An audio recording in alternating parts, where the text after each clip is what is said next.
আসসালামু আলাইকুম ওয়া রাহমাতুল্লাহি ওয়া বারাকাতুহু। আজকে আপনাদের সামনে যে বিষয়বস্তুটা নিয়ে আসছি খুব মূল্যবান বিষয়বস্তু। বিষয়বস্তুটা হচ্ছে দুনিয়া। দুনিয়া সম্বন্ধে আমরা কতটুকু জানি, দুনিয়াটা কি, এটা ভাবলে অবাক লাগে।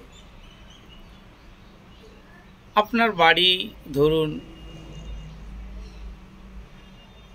কোনো একটা জায়গায়, আপনি কোথাও যাবেন, আপনার বাড়ি থেকে 100 কিলোমিটার হোক, 200 কিলোমিটার হোক, 500 কিলোমিটার হোক, 600 কিলোমিটার হোক, কোনো জায়গাটা যাবেন। সেখানে গিয়ে আপনাকে রাত্রি যাপনের জন্য নির্দিষ্ট একটা স্থান নির্ণয় করতে হবে, অথবা কারো বাড়ি ভাড়া নিতে হবে, নতুবা কোনো হোটেল ভাড়া নিতে হবে, নতুবা কোনো লজ ভাড়া নিতে হবে, তবে আপনি রাত্রি যাপন করতে পারবেন। তো আমার বিষয়বস্তু আগেই বলেছি দুনিয়া। তো দুনিয়াটা কি?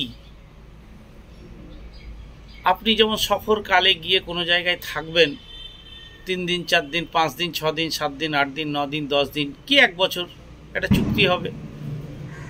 জেনার বাড়িতে হোক, জেনার হোটেলে হোক, জেনার লজে হোক, জেনার নিবাসে হোক, যেখানেই হোক আপনি থাকলেন। কিন্তু আপনি যদি 1 বছর মেয়াদ করেন, 1 বছর পরে কিন্তু মালিক আপনাকে বলবে, বা 1 বছরের দিন 4-5 আগে বলবে যে আপনার কিন্তু সময় শেষ, আপনি হয় নতুন করে এগ্রিমেন্ট করুন, নাহলে আপনাকে আমার জায়গা ছাড়তে হবে। সেম তাই, দুনিয়া হলো ভাড়া বাড়ির মতো। যতই সুন্দর করে সাজান না কেন,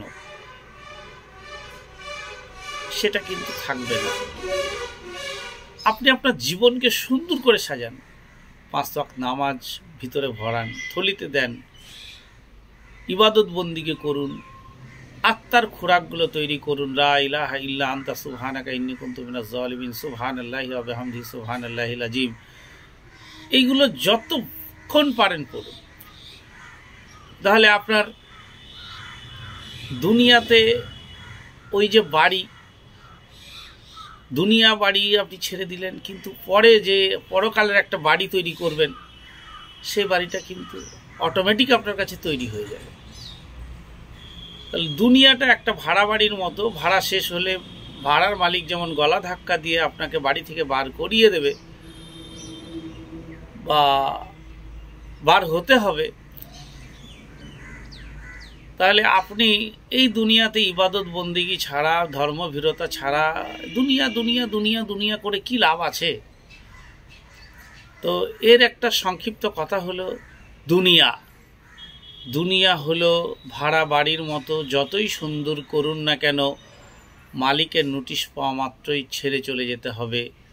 তো আমরা এই যে খাঁচার মতো বডিটা নিয়ে ঘুরে চলাফেরা করছি, আমাদের ভিতরে যে আত্মা আছে, এই আত্মার হুকুম যখনই আল্লাহ তাবারক ওয়া তাআলা আত্মাকে হাতুর মুঠের ভিতরে নিয়ে নেবে, তখন আপনার খাঁচাটা দুনিয়ায় পড়ে থাকবে, আপনি চলে যাবেন সেখানে। তা সেখানে যাওয়ার জন্য প্রস্তুতি তৈরি করুন।